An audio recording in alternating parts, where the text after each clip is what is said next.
तो भैया पिछली क्लास में मैं आपको पढ़ा रहा था मराठा साम्राज्य के बारे में, जिसमें मैंने पढ़ाना शुरू किया आप था आपको छत्रपति शिवाजी महाराज के बारे में। और मैंने बताया था मराठों का उदय भी छत्रपति शिवाजी महाराज की वजह से ही हुआ। हमारे गौरव करने के लिए बात थी, मैंने सारी बातें आपको बताई। तो छत्रपति शिवाजी महाराज आगे बढ़ा रहे हैं उसी टॉपिक को। इनके द्वारा 2 टैक्स लगाए गए। एक था चौथकर। क्या था? चौथकर था। चौथकर में क्या होता था? 1/4 टैक्स लेते थे, 1/4 टैक्स। ठीक है। एक इनके द्वारा कर लगाया गया आपका सरदेशमुखी। बोलो सारे बच्चे एक बार, कौन कौन से टैक्स लगाए इन्होंने? सरदेशमुखी। सरदेशमुखी में क्या होता था? 1/10 टैक्स लिया जाता था। 1/10 टैक्स मतलब वहां क्षेत्र में जो उत्पादन हो रहा था उसका। ओके। तो दरअसल में ये क्या था, जैसे मान के चलो जब बाजीराव आएंगे तो ये लोग हैदराबाद के निजामों को हरा देंगे 1728 में। तो जिस क्षेत्र को अधीन कर लिया, जीत लिया, उस क्षेत्र पर क्या लगा दिया? सरदेशमुखी। बोले कि भाई अब आप मराठों के अधीन हैं, आपकी रक्षा अब आगे से हम करेंगे, तो हमको क्या टैक्स चाहिए। और किस नाम से लिए जाते थे? सरदेशमुखी नाम से और चौथकर के नाम से। ठीक है, कोई दिक्कत? बहुत बढ़िया, वेरी गुड। आगे चलेंगे, आगे आ जाओ आगे। छत्रपति शिवाजी द्वारा लगाए गए कर। बच्चे प्लीज रिक्वेस्ट है आप लोगों से, वैलेंटाइंस जैसी चीज कोई नहीं लिखे। आप सेलिब्रेट करें, बहुत अच्छी बात है। जिसको जैसा लगता है अच्छे से सेलिब्रेट करो। कमेंट सेक्शन में मत लिखो प्लीज, है ना। और आप लोग पढ़ो अच्छे से, हम्बल रिक्वेस्ट है एक आप लोगों से। आगे आएंगे भैया, छत्रपति शिवाजी का अष्टमंडल।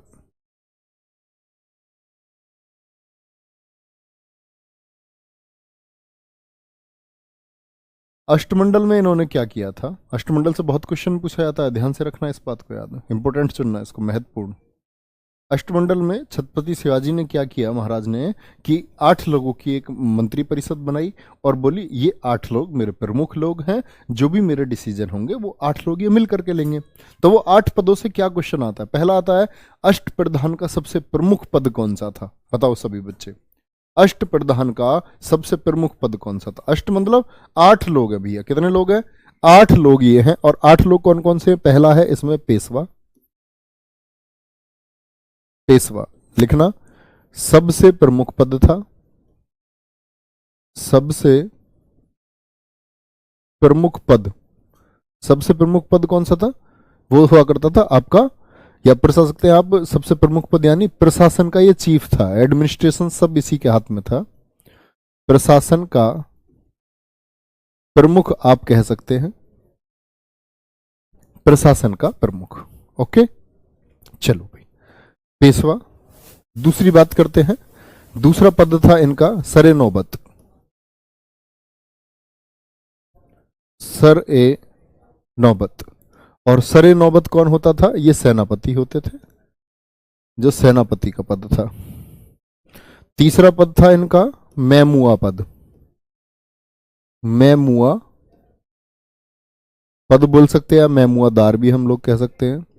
मैमुआदार ये दरअसल में कौन था? ये अमात्य भी कहते हैं इसको। और इसका काम था इनकम एक्सपेंडिचर देखने का, आय व्यय। आय व्यय का जो लेखा जोखा है उसको कौन देखता था? अमात्य देखा करता था। 3 लोग हैं, याद रखेंगे। पेशवा सबसे प्रमुख हो गया आपका। एक था सेनापति सरे नौबत। ममुआदार को अमात्य कौन होते थे? जो आय व्यय का लेखा जोखा रखते थे। एक था वाक्यान्वीस। क्या बोलोगे? एक था आपका वाक्यान्वीस।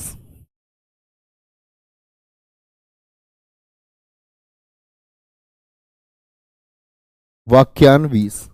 और वाक्यान्वीस क्या करता था? ये गुप्तचर विभाग को संभालता था। क्या बोलोगे? गुप्तचर विभाग का प्रमुख था। लिख लेना, गुप्तचर विभाग। जो जासूसी वाले होते हैं ना गुप्तचर, उनको बोलते हैं स्पाई जो होते हैं। तो बाकी राज्य जो पड़ोसी राज्य होते थे उनकी देखरेख भी तो करनी पड़ती थी। एक था आपका सुरनवीस। सुरिनवीस। और सुरिनवीस कौन था? ये काम करता था पत्राचार का। किसका? पत्राचार का। चलो भाई, छठा पद था आपका दबीर का। दबीर, जिसको ये लोग सुमंत भी बोलते थे। और इस पर इंपोर्टेंट मार्क करना, ये विदेश मंत्री था। कौन था? तो विदेश मंत्री का जो पद था वो अष्टमंडल में किसके पास था? वो था आपका दबीर सुमंत के पास में। एक था सदर, जिसको हम पंडित राव बोलते हैं, पंडित राव। इनके पास क्या जिम्मेदारी थी? जितने भी दान के काम हैं या जितने भी धार्मिक काम हैं, दान कितना दिया जाएगा, कैसे दिया जाएगा, राजा दान देंगे तो किस तरह देंगे। सदर हो गया। आठवां था इसमें न्यायाधीश, जो न्याय विभाग का प्रमुख था। तो ये शिवाजी के अष्टमंडल में 8 प्रमुख लोग थे। क्या बोलोगे? छत्रपति शिवाजी महाराज के अष्टमंडल में 8 प्रमुख लोग थे। ठीक है, कभी गलत मत करना भैया। पेशवा, सरे नौबत, मौमादार, आपका वाक्यान्वीस, सुरुणवीस है। फिर कौन था? आपका दबीर। दबीर को याद रखेंगे, सुमंत है, प्रमुख पद याद रखना। 2 बहुत महत्वपूर्ण है, पेशवा, ठीक है, मौमादार और आपका दबीर, सॉरी 3, तीनों बहुत महत्वपूर्ण है। सर आपसे अनुरोध है 2 मिनट का मौन उन वीर जवानों के लिए जिन्होंने आज अपने प्राण त्याग दिए हैं। बच्चे हम मौन रख चुके हैं, एक बार फिर से मौन रखेंगे। सुबह की शायद आपने क्लास नहीं देखी है 9 बजे, फिर से रख सकते हैं बच्चे। ऐसे जवानों की आत्मा, उनके परिवारों की शक्ति देने के लिए कि उनके परिवार को सुदृढ़ हो। जहां कहीं भी आप बच्चे हैं, एक बार खड़े होकर उनकी आत्मा की शांति के लिए मौन रख के बोलेंगे ओम शांति। भगवान उनके परिवार को हर दुख सहने की क्षमता प्रदान करे। बहुत अच्छे गुडिया, बहुत शानदार। सुबह मैंने हिंदी की क्लास में बोला था, और आप लोगों को मतलब नहीं भूलना चाहिए। ये इतना बड़ा एहसान है इन वीर सपूतों का, ये जो एहसान, जो ऋण हमारे ऊपर है, इस मातृभूमि पर जो इनका कर्ज है वो चुकाया नहीं जा सकता है। ठीक है, क्या बोलेंगे? ये 8 पद थे किसके? अष्टमंडल के। 8 पद ये अष्टमंडल के हैं। चलो आगे आ जाओ। छत्रपति शिवाजी महाराज के बारे में इतना ही था जो आप जानेंगे सारे। आप कभी भी पूछे अष्टमंडल का निर्माण किसने किया, तो छत्रपति शिवाजी महाराज ने किया था, है ना। चलो नेक्स्ट आगे चलेंगे। छत्रपति शिवाजी महाराज, कमेंट सेक्शन में बताएंगे कि उनकी मृत्यु कब हुई थी। उनकी मृत्यु कब हुई थी लिखना। छत्रपति शिवाजी के बाद में उत्तराधिकारी,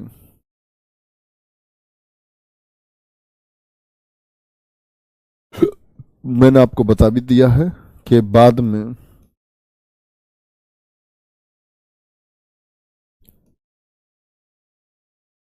उत्तराधिकारी कौन बने?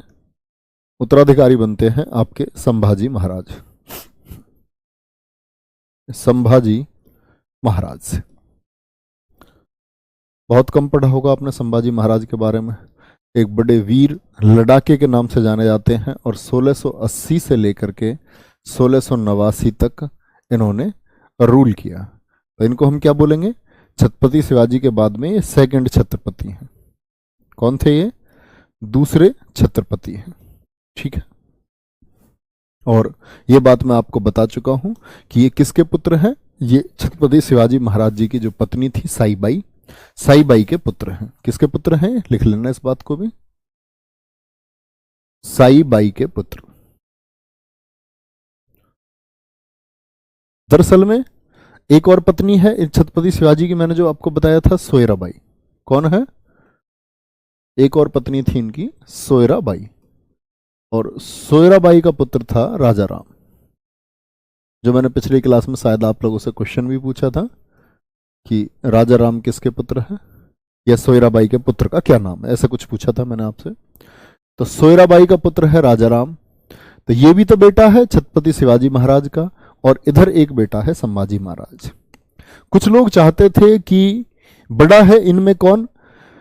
बड़ा है इनमें संभाजी महाराज। कुछ लोग चाहते थे कि राजा राम गद्दी पर बैठे, तो उसके लिए साजिशें होती हैं। लेकिन सेनापति, अभी मैंने पद बताया ना, एक सेनापति हैं इनके मराठों के, मोहिते सेनापति, नाम है मोहिते, मामा है राजा राम के।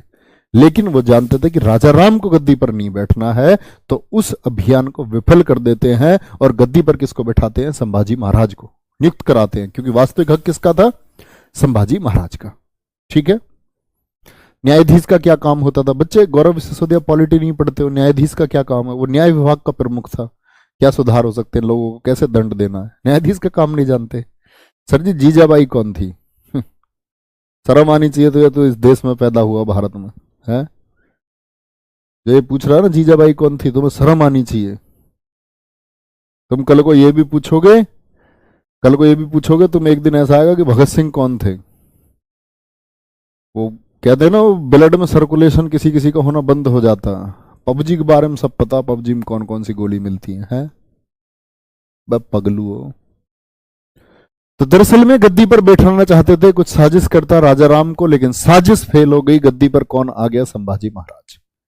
अपने सगे लोगों ने राजा राम का साथ नहीं दिया। ठीक है, वो लोग चिढ़ जाते हैं। राजा राम वो पत्र लिखते हैं औरंगजेब के बेटे अकबर के नाम पर। याद है, औरंगजेब के 4 बेटे थे, जिनमें से एक बेटा क्या बताया था मैंने? अकबर। अकबर को पत्र लिखा कि हमारी मदद करो और इस संभाजी को गद्दी पर बैठने से रोको। औरंगजेब जैसा चालाक, ऐसी उसका बेटा भी चालाक था। अकबर ने कहा यार ये तो संभाजी के तो असली वीर तो संभाजी है, राजाराम तो बड़ा कमजोर शासक रहा, आएगा आगे गद्दी पर। उसने जो पत्र उन्होंने लिखा वो पत्र भेज दिया संभाजी महाराज के पास में। ले जी, आपके अपनों ने लेटर लिखा, बुला रहे हैं हमको आपके खिलाफ। सारे सामंतों को कटवा दिया, जो मंत्री थे। राजाराम को छोड़ दिया, लेकिन सामंतों को कटवा दिया। जैसे एक सामंत का नाम आता है इतिहास में, आवजी। उस सामंत की समाधि बनवाई थी संभाजी महाराज ने खुद बाद में। क्यों बनवाई थी? क्योंकि उसको कटने के बाद में उसका क्षमा पत्र मिला था। उसने क्षमा पत्र लिखा था संभाजी महाराज को। बाबूजी भूल हो गई मुझे, मैंने अकबर को पत्र जो लिखा उसमें मैं शामिल था। तो कहने की बात यह है, ये संभाजी महाराज एक संघर्ष के बाद में गद्दी पर बैठे, जो पारिवारिक कलह था, और बाद में गद्दी पर आ जाते हैं। कब से कब तक रहे? 1680 से लेकर के 1689। यहां क्या हुआ? जो ये अकबर नाम मैं बार बार ले रहा हूं, अकबर को शरण दी थी इन्होंने 1689 में। अकबर को शरण दी। क्योंकि अकबर को शरण क्यों दी? क्योंकि अकबर ने अपने पिता औरंगजेब के खिलाफ क्या किया था? विद्रोह। इसीलिए औरंगजेब ने अभियान कर दिया दक्षिण में। दक्षिण के इस अभियान में इसने संभाजी महाराज को गिरफ्तार करवा लिया था। ध्यान से देखना क्या बोलेंगे।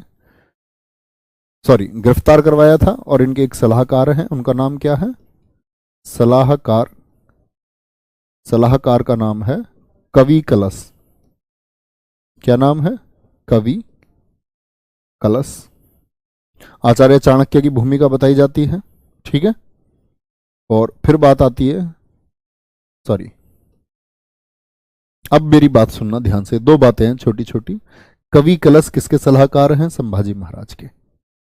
ठीक है, संभाजी महाराज को आप कह सकते हो कि मेरे एक क्वेश्चन का जवाब देना होगा आप लोगों को। जब मैंने आपको बताया था कि छत्रपति शिवाजी महाराज को जयपुर भवन में कैद कर लिया था, वो वर्ष कौन सा था?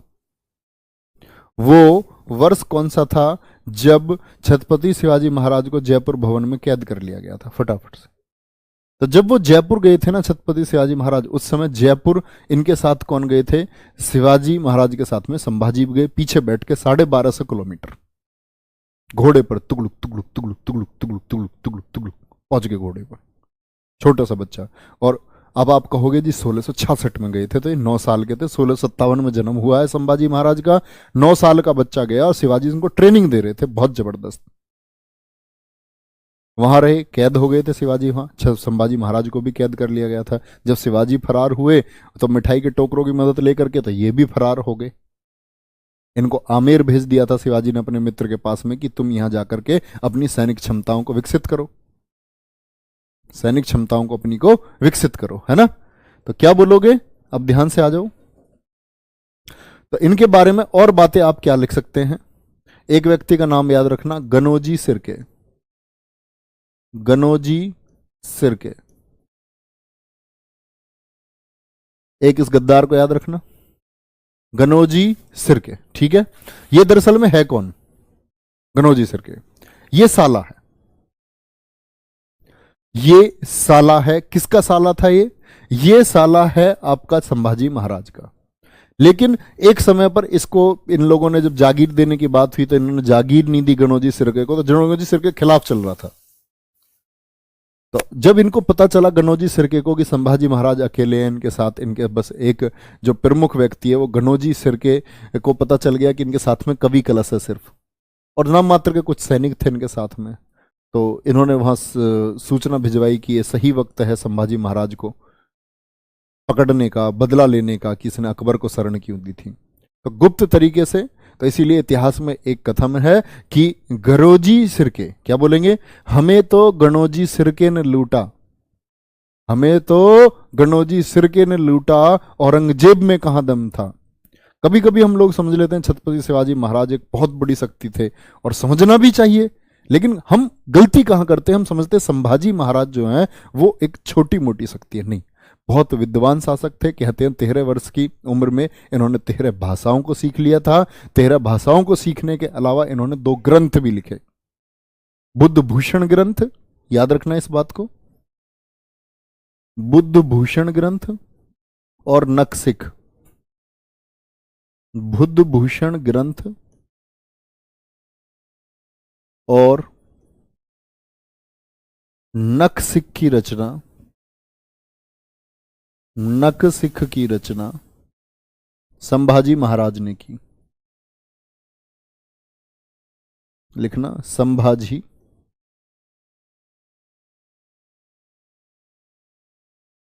महाराज ने की। ठीक है भैया, यहां लिखना।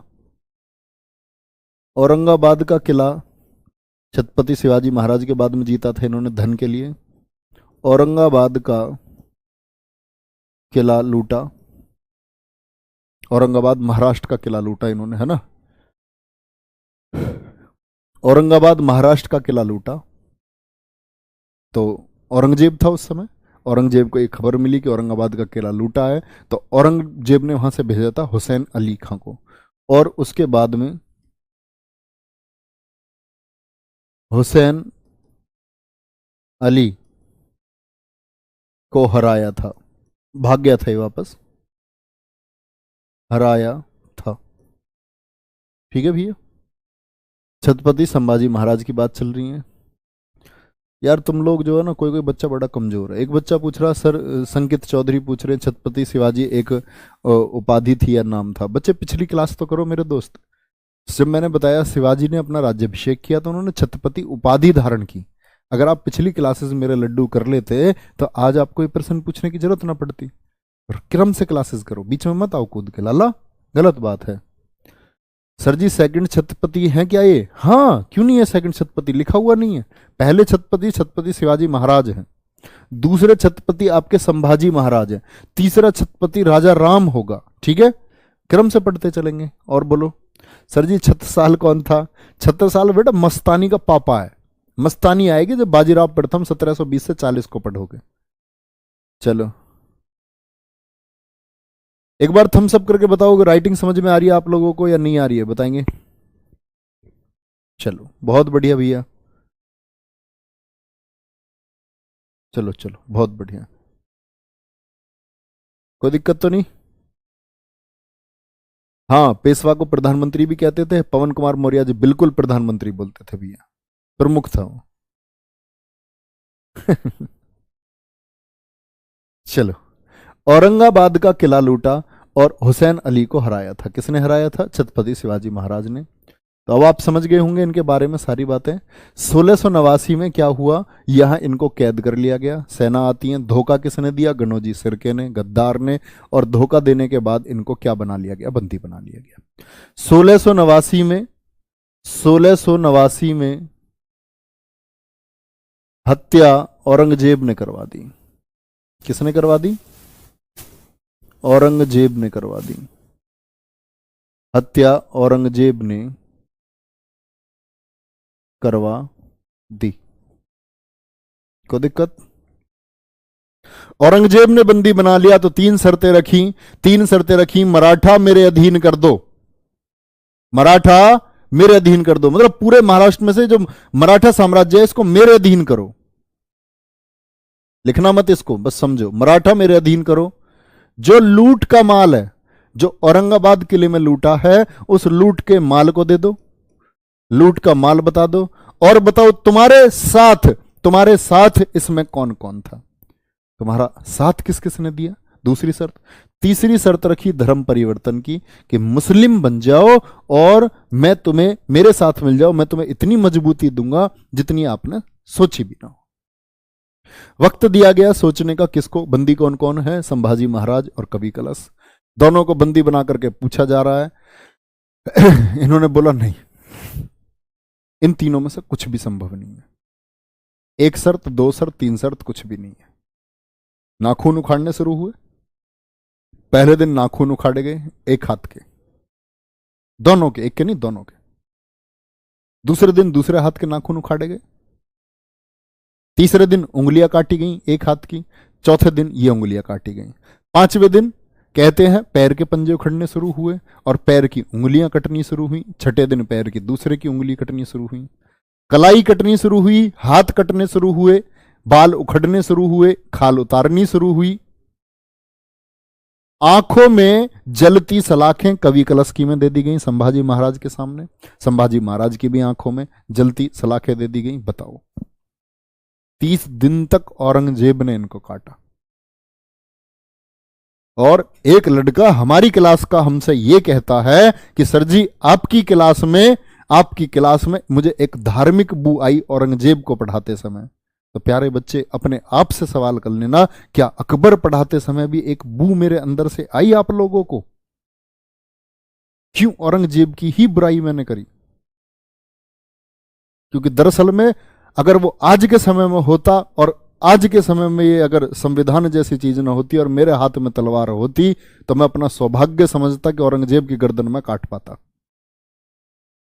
तो इतना अत्याचार किया धर्म परिवर्तन को लेकर के। धर्म एक स्वेच्छा की चीज है, आप इसे जबरन किसी से प्रत्यावर्तित नहीं करा सकते, आप किसी से परिवर्तित नहीं करा सकते हैं इसको कि भाई तुम इसे परिवर्तित कर लो। तो इतना अत्याचार संभाजी महाराज पर हुआ और ये भारत के लिए रोने की बात है। ऐसा एक वीर लड़ाका, एक छोटा सा बच्चा जो धार्मिक शास्त्रों को पढ़ करके शस्त्र में निपुण था, जिसने अपने कहते हैं अभियान के दौरान एक छोटे से बच्चे ने, जब वो 23 साल का था, औरंगजेब जब इससे टकराया, 23 साल तक के इसके सैन्य नेतृत्व में इसका एक भी नेतृत्व विफल नहीं था, सारे युद्ध इसने जीते, ऐसे बच्चे का दमन किया गया। किस लिए? क्योंकि उसका बेटा, और अपने बेटे गर्दन काटता भाई, अपने बेटे की गर्दन काटनी चाहिए थी। ठीक है, ये बात याद रख लेना। और गद्दार हमेशा कौन होता है? गद्दार हमेशा अपना ही होता है। गद्दार हमेशा भैया अपना ही होता है। ठीक है, तो 1680 से 1689 भूल मत जाना इस बात को। इसके बाद में है, यहां याद रख लेना, इनके बेटे का नाम है, बेटे का नाम, किसके बेटे का? संभाजी के बेटे का नाम है, ये है साहूजी। साहूजी औरंगजेब की कैद में रहे, औरंगजेब की कैद में रहे। और जब एक मुगल बादशाह आएगा, मैं आपको आगे बताऊंगा, मुअज्जम बहादुर शाह प्रथम जब आएगा, तो 1707 में जब औरंगजेब मरता है, तो इनके बेटे को तब रिहा करेगा साहूजी को। ठीक है लाल? बहुत बढ़िया, बहुत शानदार। आगे चले भैया, अगले पर आते हैं। अगले कौन है? इनके बाद में जो गद्दी पर आए फिर राजा राम। भाई राजा राम को तो पहले ही बनाना चाह रहे थे ना। राजा राम आया 1689 से लेकर के और 1707 तक। थर्ड छत्रपति हैं भैया, थर्ड छत्रपति। तीसरे छत्रपति कौन हुए? ऐसे भी छत्रपतियों का क्रम भी पूछ लेता है भैया। राजा राम, ठीक है। राजा राम की माता कौन थी? अभी बताया था मैंने आपको, सोयराबाई। सोयराबाई। दो चीजें याद रखनी है। और इनकी पत्नी, एक पत्नी का क्या नाम है? ताराबाई। ताराबाई संघर्ष में थे ना, ये पहले गद्दी में बैठना चाह रहे थे संभाजी महाराज से पहले, लेकिन कहते हैं कि इन्हीं के सगे लोगों ने इनका साथ नहीं दिया और कौन बन गए थे? आपके छत्रपति बन गए थे संभाजी महाराज, लेकिन तीसरे छत्रपति राजाराम बन गए। ये बात याद रख लेना। और इनकी, और याद रख लेना, राजधानी जो बदली, राजधानी थी रायगढ़ अभी तक, राजधानी को सतारा बना लिया था किसने? कौन से छत्रपति थे जिन्होंने राजधानी परिवर्तन किया और इसको सतारा बना लिया? ठीक है, बाकी संघर्ष की कहानी मैं आपको बता चुका, किस तरह इन्होंने चाल चली संभाजी महाराज के खिलाफ में। कोई बड़ा इम्पैक्ट नहीं है शासन का, कोई ऐसी उपलब्धि नहीं है कि आप लोग कुछ पढ़ें या जरूरत हो। तो 1689 से 1707 तक तीसरे छत्रपति हैं। कौन है तीसरे छत्रपति? चलो भाई, अब बात करेंगे चौथे छत्रपति कौन है। चौथे छत्रपति कौन थे? चौथे छत्रपति थे आपके शिवाजी द्वितीय। कौन है? बेटे हैं राजा राम के, शिवाजी सेकंड। राजा राम कौन है? भूल मत जाना, ये छत्रपति शिवाजी के पुत्र है, संभाजी महाराज के सौतेले भाई थे। शिवाजी द्वितीय चौथे छत्रपति। ये अगर बात करता हूं कब से कब तक, सॉरी मैंने एक गलत डेट लिख दी थी ऊपर, 1700 नहीं है भाई, 1700 बोला, 1700 था मैंने, लिख 1707 दिया। यहां बात करेंगे 1707, 1700 से लेकर के 1707 तक। ये छोटा सा बच्चा है, राजा राम की मौत हो गई सन 1700 में। राजा राम की मौत हो गई तो एक छोटा सा बच्चा, ये 4 वर्ष का बच्चा गद्दी पर, सिंहासन पर छत्रपति बना करके बैठा दिया गया। इस बच्चे की माता कौन है? ताराबाई। भाई पिता राजा राम, माता ताराबाई। इसकी संरक्षिका कौन बनी थी? संरक्षिका कौन बनी? और जब आप अंग्रेजों के बारे में पढ़ोगे ना, संरक्षिका कौन बनी? वो बनी ताराबाई। तो मैं बताऊंगा ये ताराबाई मराठा साम्राज्य में एक वीरांगना तो कहलाई है, लेकिन बहुत सारे कलह भी इनकी वजह से हुए। मराठों का संघर्ष इनकी वजह से हुआ, क्योंकि इनके अंदर एक लालच था कि अपने बच्चों को आगे पहुंचाना चाह रही थी। ठीक है, क्या बोलोगे? शिवाजी द्वितीय 4 वर्ष का गद्दी पर बैठा, संरक्षिका कौन बनी? ताराबाई बनी। अब यहां बहुत सारे प्रश्न पूछे जाते हैं, जैसे एक प्रश्न पूछा जाएगा, औरंगजेब की मौत आप सब जानते हो भाई, औरंगजेब की मौत कब हुई है? 1707 में। तो औरंगजेब की मौत, तो एक प्रश्न पूछा गया है कि औरंगजेब की मौत के समय मराठा साम्राज्य किसके अधीन था? मराठा साम्राज्य ताराबाई के अधीन था, क्योंकि वो तो छोटा बच्चा है। ताराबाई के अधीन था। किसके अधीन था? ताराबाई के अधीन था 1707 में। ये बात याद रखेंगे। इसके बाद में क्या हुआ दरअसल में, क्या शिवाजी द्वितीय वास्तव में अधिकार था इसका गद्दी पर बैठने का?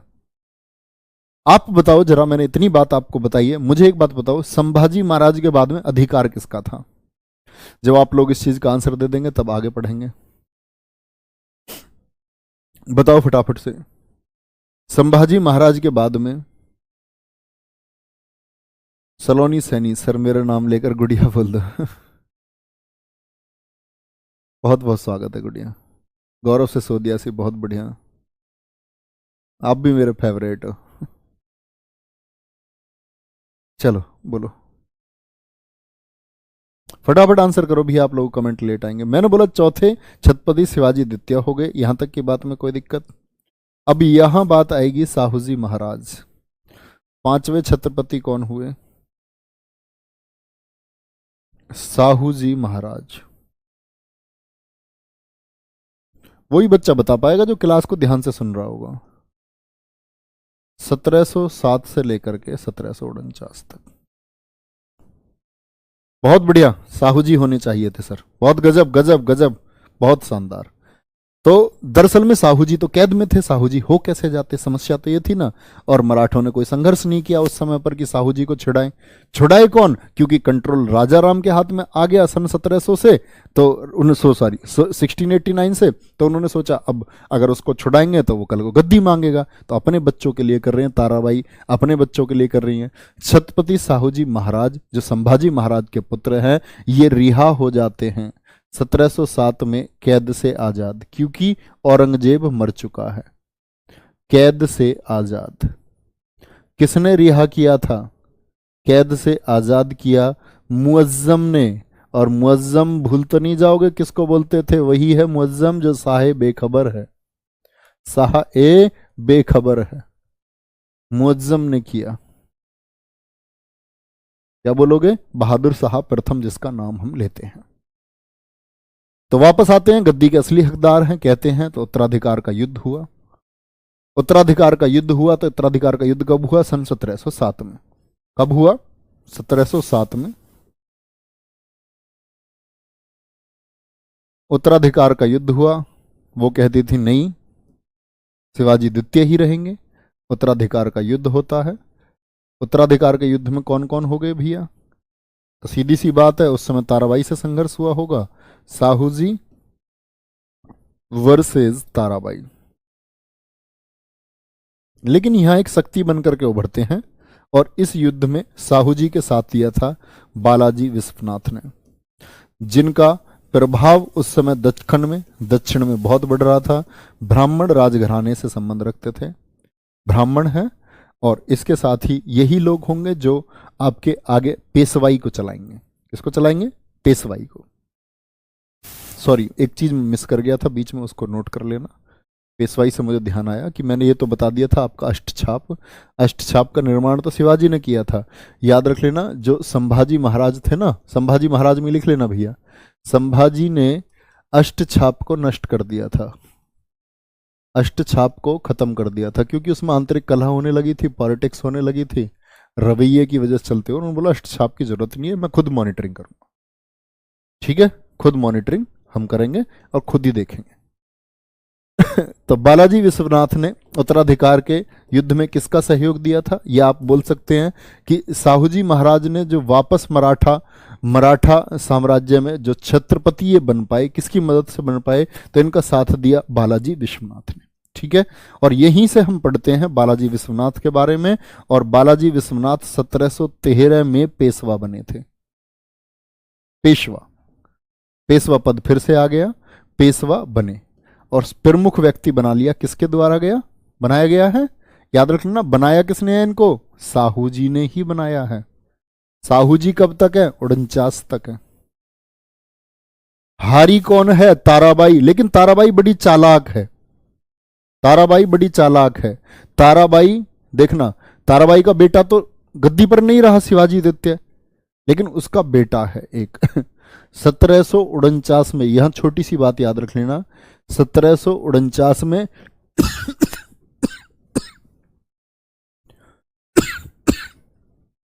1749 में क्या बता रहा था मैं आपको? छत्रपति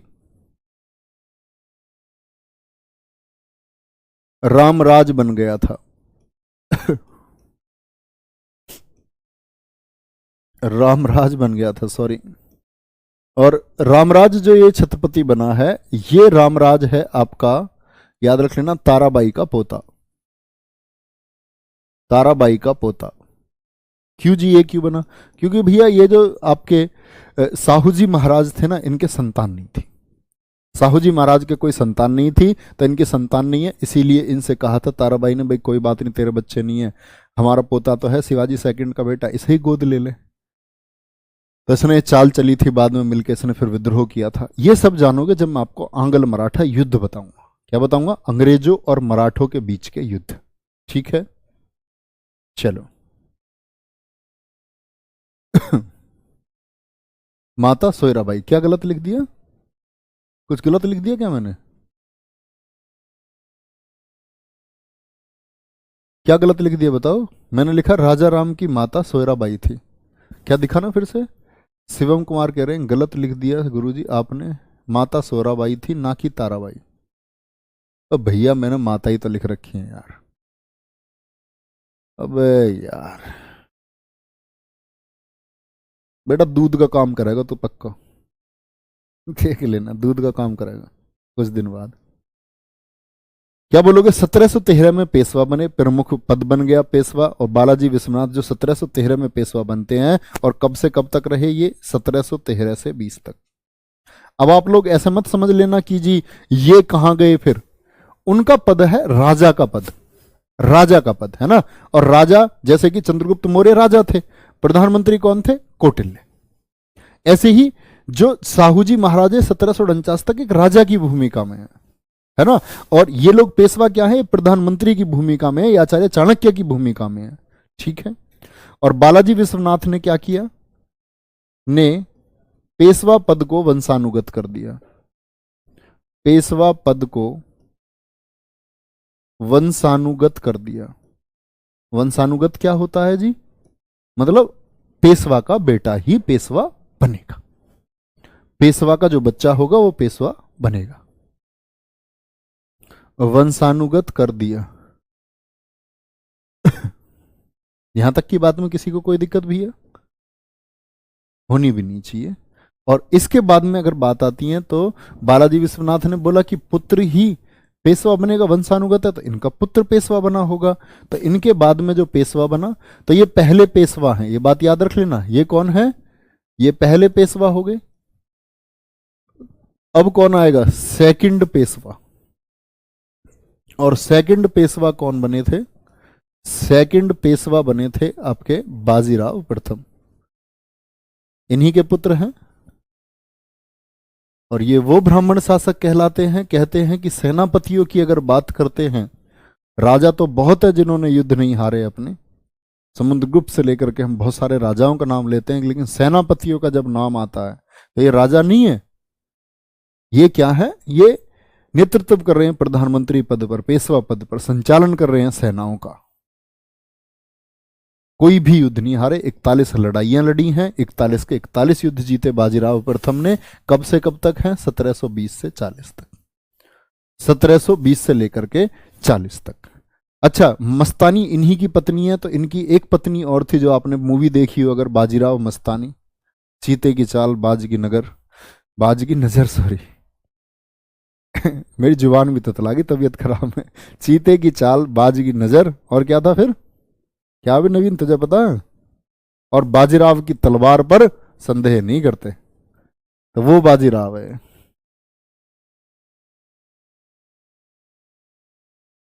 इस करना अगर खता है तो फिर सजा दो हमें, ये किसका डायलॉग है? मस्तानी का। इन्हीं की दो पत्नी थी, दोनों प्रमुख है इतिहास में। कौन सी पत्नी है? काशीबाई पहली पत्नी है इनकी, काशीबाई, और दूसरी पत्नी है मस्तानी, दोआब क्षेत्र की मस्तानी, छत्रसाल की बेटी। जो एक बच्चा पूछ रहा था क्लास शुरू होते ही छत्रसाल कौन है, तो ये है भैया, छत्रसाल की पुत्री थी ये। ठीक है। बाजीराव प्रथम 1720 से 40 तक, एक शानदार सेनापति का क्रेडिट इनको दिया गया। सेकंड पेशवा इनको हम बोलते हैं। सबसे प्रमुख अभियानों में कौन सा आता है? एक हैदराबाद की निजामशाही, जिससे ये डरते हैं और इतिहासकार लिखते हैं उस समय के शासकों में किसी के बस की नहीं था कि वो हैदराबाद के उस निजाम शाह निजामुल मुल्क से टकरा सके, लेकिन अपितु बाजीराव प्रथम टकराया और उसे हराया भी, क्योंकि ये चाहते थे दिल्ली, टारगेट था दिल्ली, दिल्ली पहुंचना है। उधर कौन है दिल्ली में? मोहम्मद शाह रंगीला है, मोहम्मद शाह रंगीला, मोहम्मद शाह रंगीला का पता चला, उधर से बाजीराव प्रथम आएगा। तो हैदराबाद उनके अधीन थे, अवध ववध के सब स्वतंत्र हो गए थे रंगीला के समय पर। सादत खान हो गया, जैसे उसने आपके किसकी, अवध की स्थापना की थी। चिंकलिच खान हो गया था आपका हैदराबाद में। तो उसने बोला कि इसको रोको, लेकिन ये बड़े जबरदस्त थे कि अपने बेटे को युद्ध में विजयी करके आपका वहां 10 से 15,000 सैनिकों को वहां विजयी करके, ताकि उन लोगों को लगे कि बाजीराव यहाँ है। 500 सैनिक लेकर के 500 सैनिक लेकर के दिल्ली निकल गए थे। कहते हैं मोहम्मद शाह रंगीला दिल्ली को छोड़ करके भाग गया था, इतना खौफ था इसका। तो यहां देखो, सबसे इंपॉर्टेंट है इनका 1728 का पालखेड़ का युद्ध। क्या है? 1728 पालखेड़ युद्ध सबसे प्रमुख अभियान माना जाता है। और इस पालखेड़ युद्ध में क्या किया था इन्होंने? निजामुल मुल्क, हैदराबाद का जो था निजाम, क्या नाम था निजाम का? निजाम उल मुल्क को हराया। निजाम उल मुल्क को, निजाम उल मुल्क को हराया। ठीक है भैया जी, कोई दिक्कत इस बात में? सबसे इंपॉर्टेंट अभियान इनका माना जाता है। और यही इसके बाद में हुई थी मुंगी शिवगांव की संधि। तो कई बार पूछा जाता मुंगी शिवगांव की संधि कब हुई थी? इस संधि में हुआ क्या था कि अब हैदराबाद वाला जो ये क्षेत्र है निजामशाही, इनको भी अब सरदेशमुखी देना होगा। बिल्कुल बिल्कुल इन्हीं के नाम पर है भैया जी, अवधेश इन्हीं के नाम पर है। बाजीराव प्रथम जी को क्या कह सकते हैं? धुरंधर शासक है भैया, धुरंधर। मृत्यु कैसे हुई? तबीयत खराब हो गई थी इनको, जैसे मेरी तबीयत खराब है ना, मुझे भी ऐसा लगता है कि मेरा भी समय आलिया दीख है। चलो, लेकिन मुझे फिर एक बात याद आती है जो मैंने स्टोरी शेयर करी वो। कह दो मुकद्दर से अकेला नहीं हूं मैं, दुआओं का काफिला मेरे साथ चलता है। ठीक है भाई। मुंगी सिवगांव की संधि हुई, निजामुल मुल्क को हराया, 1728 में पालखेड़ का युद्ध हुआ। 1739 में अपने बेटे को भेजा था। 1739 में हुई थी बसीन संधि। बसीन संधि, बसीन संधि किससे की थी इन्होंने? पुर्तगालियों से। लिखना, पुर्तगालियों को हराया था, पुर्तगालियों को हराया था, पुर्तगालियों को हराया था। अरे देख लेना भैया, ये बाजीराव मस्तानी। गुरुजी प्लीज ऐसा मत बोलो। अरे नहीं यार, मैं मजाक ही तो कर रहा हूँ, ऐसा नहीं बोल रहा हूँ। मजाक ही तो कर रहा हूँ, ऐसा थोड़ी है यार। ऐसी बात क्यों करते हो? चलो, वो नहीं कहते जाको राखे साइया, मार सके ना कोई। 1728 में पालखेड़ का युद्ध हुआ। 1739 बसीन की संधि हुई, पुर्तगालियों को इन्होंने हरा दिया। यहां तक कोई दिक्कत? इसके बाद में 1740 में जो तीसरे पेशवा बनते हैं भैया, थर्ड पेशवा लिखना। तीसरे पेशवा कौन है? अरे सब ऐसे ही लिखोगे अब इकट्ठे। तीसरे पेशवा कौन बने? बालाजी बाजीराव। बालाजी बाजीराव। वो मोहम्मद शाह रंगीला भी नोट कर लेना भैया, कभी लिखो ना। ये है 1740 से लेकर के 1761। ठीक है भैया, बहुत बढ़िया। सर जी आप जल्दी ठीक हो जाओगे। हो जाऊंगा भैया, हो जाऊंगा। तीसरे पेशवा कौन है? ये है बालाजी बाजीराव। बालाजी बाजीराव 1740 से 61 तक। ठीक है। और सब ये मैं वो बोल रहा था आपसे, क्या नहीं भूलना है आप लोगों को कि जो बाजीराव प्रथम है उन्होंने 1737 में दिल्ली अभियान किया था। दिल्ली अभियान किया था। और दिल्ली अभियान में कौन था वहां? मोहम्मद शाह रंगीला, MSR। मोहम्मद शाह रंगीला भाग गया था, छोड़ छाड़ गया। छोड़ छाड़ के अपने सलीम की गली, नारकली डिस्को चली। लिख चुके भैया इतना? इसके बाद में कौन बनते हैं पेशवा? बाजीराव प्रथम जी के बाद में पेशवा बने आपके बालाजी बाजीराव। ठीक है, विश्वनाथ पहले थे, ये बालाजी बाजीराव हैं। 1740 से 61 तक रहे, बड़ी दूरगामी सोच वाले थे भैया। और फिर क्या किया जाता है, ध्यान से देखना। इन्हीं को किसके नाम से जानेंगे हम? नाना साहेब के नाम से जानेंगे। किस नाम से? नाना साहेब से। हाँ गुड़िया ऐसे लिख लो, कोई बात नहीं। मोनिका सांगवान ऐसे लिख लो। उर्दू है बेटा वो, उसे हिंदी मत समझो, उसमें वर्तनी मत देखो। उर्दू है वो, उर्दू की वर्तनी नहीं होती है, सब भाषाओं की वर्तनी होती है। बालाजी बाजीराव। क्या बोल रहा था मैं आपको? सॉरी। तीसरे पेशवा बालाजी बाजीराव। बालाजी बाजीराव 1740 से 1761 तक। Nana Sahib, sorry sorry sorry sorry, really sorry. तो मैं क्या कह रहा था, बालाजी बाजीराव आ जाते हैं आपके। और बालाजी बाजीराव, नाना साहेब नहीं, नाना साहेब बाद में आएंगे। बालाजी बाजीराव के पुत्र, ये बताना चाह रहा था मैं आपको। इनके पुत्र और के चचेरे भाई, के चचेरे भाई, ये आपको पता होना चाहिए। सारे क्वेश्चन मैं आपसे बाद में पूछूंगा, क्योंकि जब मराठा आंग्ल मराठा हम समझेंगे तो पुत्र कौन है। कि चचेरे भाई थे इसमें सदाशिव राव भाव, सदाशिव राव भाव, ये दो लोग जान लो। इनके पुत्र का नाम क्या है? विश्वास राव, विश्वास राव। एक साल बाद जब ये पेशवा बने तो 1741 में जन्म हुआ था विश्वास राव का। और इनके भाई हैं रघुजी, रघुनाथ राव, रघुनाथ राव। ठीक है भैया, ये क्यों समझा रहा हूं मैं, इनका फैमिली ट्री क्यों बता रहा हूं? तो इनका फैमिली ट्री समझना। गौरव जी जरूर जरूर भैया जरूर आना। यहां समझो इनका फैमिली ट्री मैं क्यों समझाना चाह रहा हूं, क्योंकि 1761 में, 1761 में हुआ है आपका भैया पानीपत का तीसरा युद्ध। आप पहले मुझे पानीपत प्रथम, पानीपत दूसरा, दोनों चीजें दिमाग में लेकर के आओ। क्या क्यों हुए थे, उनके बीच की स्थिति क्या है। ठीक है, बहुत बढ़िया। क्या बोलोगे? तीसरे पेशवा के बाद में, बालाजी बाजीराव के बाद में भैया, क्या बोला मैंने? यहां हमको पढ़ना है तीसरा तृतीय पानीपत युद्ध। पहले दो पानीपत युद्ध जानते हो, तीसरा पानीपत युद्ध क्यों हुआ? आप कहेंगे जी मराठों के बारे में इतना ही है क्या? नहीं, आंग्ल मराठा युद्ध है वो। अंग्रेज जब आप जान जाओगे, अंग्रेजों की नीति आप जान जाओगे, तब जानोगे उस बात को। तीसरे आंग्ल पानीपत युद्ध में कौन कौन है पहले जान लो। इधर तो है मराठा साम्राज्य, एक तरफ तो मराठे हैं, मराठा साम्राज्य, और मराठा साम्राज्य के विरोध में कौन है आपका?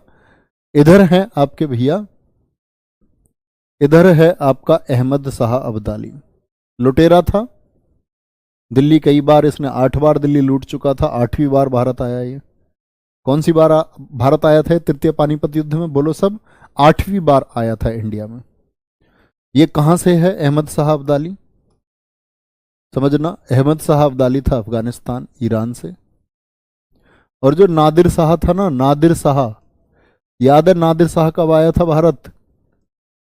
मोहम्मद शाह रंगीला के टाइम में, 1739 में। नादिर शाह, नादिर शाह दरअसल में, इस नादिर शाह की 1748 में मौत हो गई थी, जो मैंने बताया था ईरान का नेपोलियन था। इसी नादिर शाह का सैनिक कमांडर था अहमद शाह अब्दाली, और सैनिक कमांडिंग के जरिए उभर रहा था। उभर रहा था तो नादिर शाह की मौत के बाद में ताकत किसके पास आ गई? उधर ईरान वाले, अफगानिस्तान वाले क्षेत्र की अहमद शाह अब्दाली के पास में।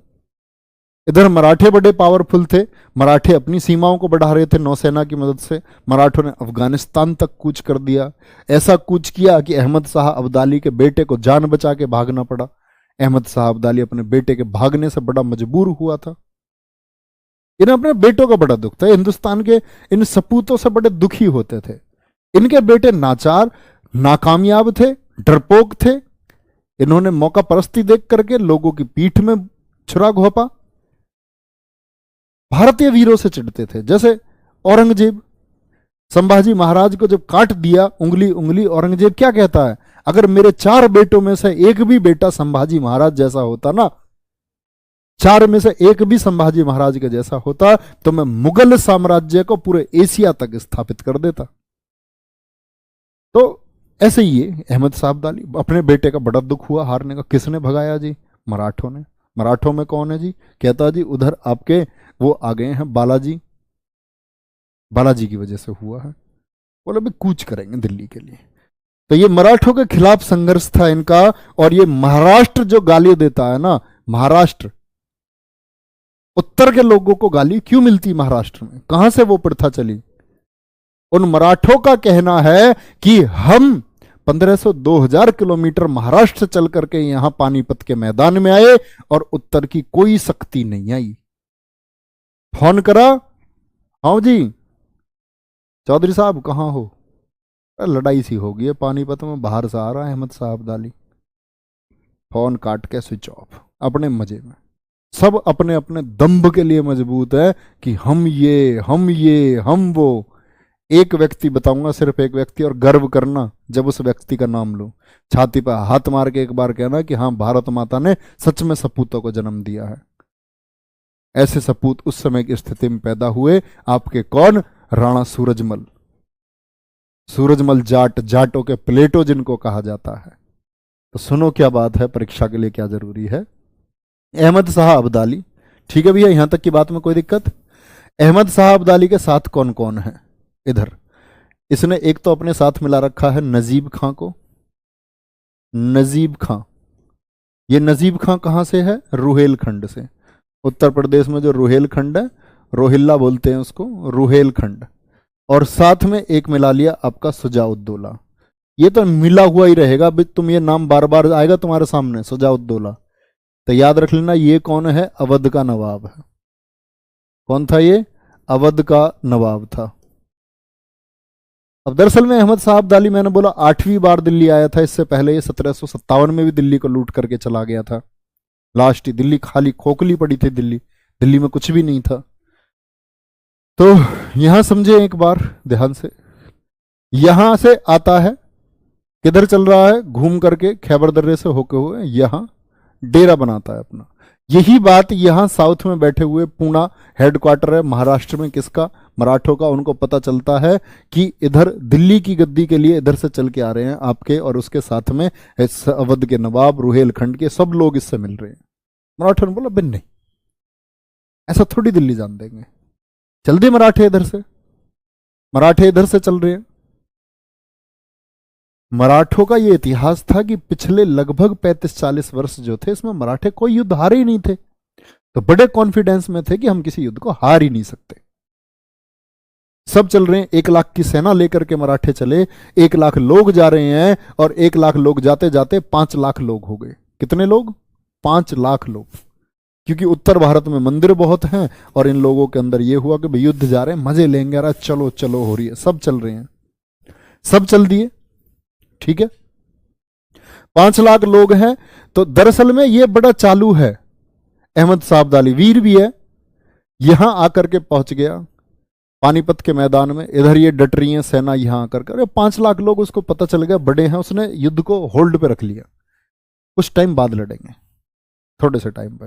उसे पता ही 5 लाख लोग हैं, इनके सामने खाने की समस्या आएगी, अब ये लोग डेरा डाल के बैठे हुए हैं, कुछ समय में खाने की समस्या आने लगी। अब मराठे खुद ही ऐसे सोच रहे हैं कि इसको मारो अहमद साहब अब्दाली को और उल्टे चलो।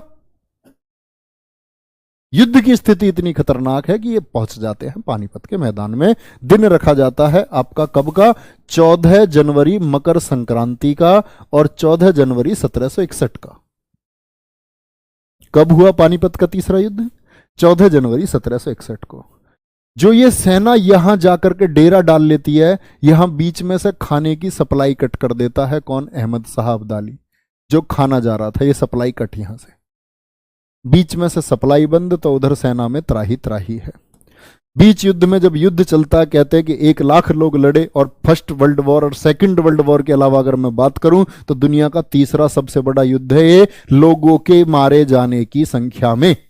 एक दिन में इसमें 1.5 लाख लोग उस समय पर मारे गए 1761 में। बहुत बड़ा आंकड़ा है अपने आप में, 1.5 लाख लोग मारे जाते हैं, है ना, जिसमें कि कुछ लोग कहते हैं 1 लाख मारे गए, लेकिन उनकी वास्तविक संख्या इतिहासकार कौन बताते हैं? काशीराज पंडित जैसे लोगों ने जब इतिहासकारों को बताया, काशीराज पंडित वो व्यक्ति है जिसने अपनी आंखों से देखा था इस तृतीय विश्व युद्ध को। 1.5 लाख लोग मारे गए भैया, त्राही त्राही मच गई, खाने की सप्लाई खत्म, पब्लिक परेशान हो गई, और युद्ध को जिस दोपहर तक जिस युद्ध को जीत रहे थे मराठे, उसको शाम तक हार जाते हैं। क्यों? क्योंकि देखना इधर से मराठों की तरफ से कौन कौन थे युद्ध में, अभी ऊपर नाम बताए ना मैंने, सदाशिव राव। अब आपके मन में एक प्रश्न आ रहा होगा, भैया जी ये तो जब युद्ध को हारे नहीं तो इसको कैसे हार गए?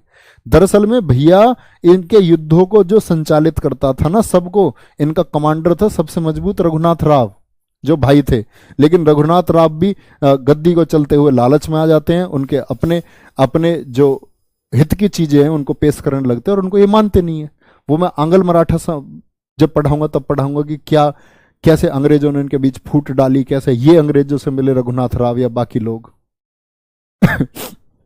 तो सदाशिव राव और विश्वास राव थे, और सदाशिव राव कौन थे? ये सेनापति थे। तो कोई भी पूछे मराठों की तरफ से सेना का नेतृत्व किसने किया था, तो सदाशिव राव ने। बच्चा है भैया 30 साल का, 30 ईयर का बच्चा है सदाशिव राव, कोई बड़ा नहीं है। और विश्वास राव जो है ना, सदाशिव राव भाऊ भी लिखा मिलता है, भाऊ, और विश्वास राव 20 साल का बच्चा। ये कौन है? ये खुद बालाजी का पुत्र है। किसका पुत्र है ये? बालाजी बाजीराव का पुत्र है। और बालाजी बाजीराव का ये पुत्र क्यों भेजा उन्होंने इतना बच्चा? उन्होंने इसलिए भेजा कि युद्ध तो जीतना ही है, कमांडिंग सीख के आ जाएगा, सेना की कमांडिंग इस पे आ जाएगी, कोई दिक्कत नहीं है। रास्ते में भी अब उसमें युद्ध होते होते में कहते हैं कि विश्वास राव घोड़े से गिर गया, और घोड़े से उससे हाथी से गिर गया, तो सदाशिव राव भाव इसको देखने के लिए अपने हाथी से उतर गए, और उधर देखा लोगों ने कि सेना जो हमारे सेनापति हैं वही हाथी पे नहीं है। उन्होंने सोचा मर गए हैं, भगदड़ मच गई सारी सेना में। और ये लोग जब भाग रहे थे ना दिल्ली से वापस, तो कहते हैं कि इन्होंने अहमद शाह अब्दाली, नजीब खां और शुजा-उद-दौला की सेना ने भागते भागते मराठों को काटा। तो दक्षिण के लोगों ने, हमारे यहाँ के लोग जो ऑटो चलाते हैं ना महाराष्ट्र में, उनको मार लगाई कह लगे कि भाई हाँ, तुम कहाँ थे, तो उनके अंदर एक चिड़न की पैदा की लोगों ने नॉर्थ के लोगों के खिलाफ। ऐसा नहीं था।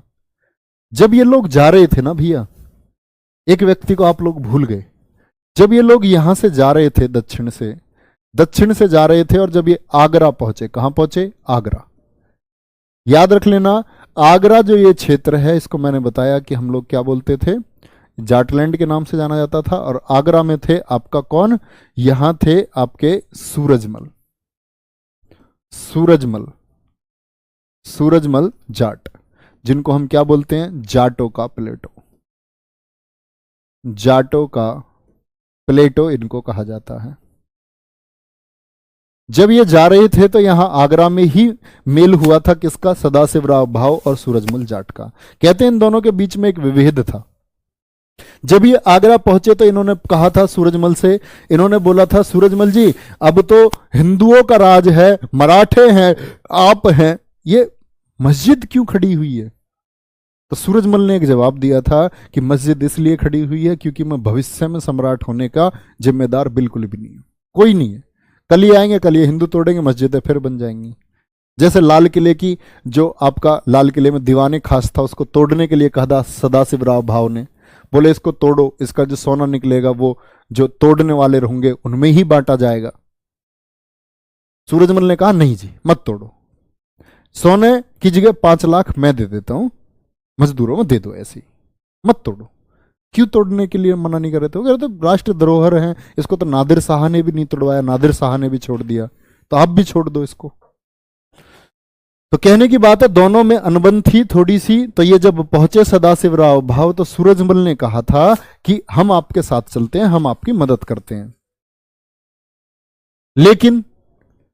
लेकिन क्या हुआ कि इन्होंने बोला कि हमें आपकी जरूरत बिल्कुल भी नहीं है, आप अगर चाहें तो जा करके अहमद शाह अब्दाली की सेना में शामिल हो सकते हैं। तो कहते हैं मराठों का ये घमंड मराठों के युद्ध हारने का कारण रहा और मराठा शक्ति के पतन का सबसे बड़ा कारण रहा। तो ये बात आप याद रख लेना। सूरजमल जाट, जाटों का प्लेटो हम इनको बोलते हैं, और यही वो व्यक्ति हैं जिन्होंने इस छोटे से, मतलब ये गलत बात थी हालांकि, लेकिन जो वापस बिलखती हुई सेना आ रही थी, वहां उस सेना को 6 महीने तक रोक करके उस सारी सेना को खाने पीने की व्यवस्था, सबकी दवाई पट्टी, सबका बढ़िया इंतजाम 6 महीने कर करके, और फिर अपने घोड़ों के द्वारा, अपने वाहनों के द्वारा इनको विदा करके अपने स्थानों पर पहुंचाया था। तो ये भारत माता के वो सपूत हैं जो हमें नहीं भूलने चाहिए बच्चे। इतिहास 2-4 नंबर की बात नहीं है, बात 2-4 क्वेश्चन की नहीं है, बात है कि वो अनछुए पहलू जिनके बारे में हम नहीं जान पाते हैं, भारत माता के वे गौरव जिनके बारे में हम नहीं जान पाते, हम उनके बारे में जानने के लिए पढ़ रहे हैं। ठीक है। परीक्षा का प्रश्न मैंने पहले भी बोला है, मैं परीक्षा का प्रश्न आपसे 4 दिन की क्लास लेकर के बनवा सकता हूं, कोई दिक्कत नहीं है। ठीक है। तो बहुत बहुत ध्यान रखो अपना। Bye bye. जय हिंद, जय भारत।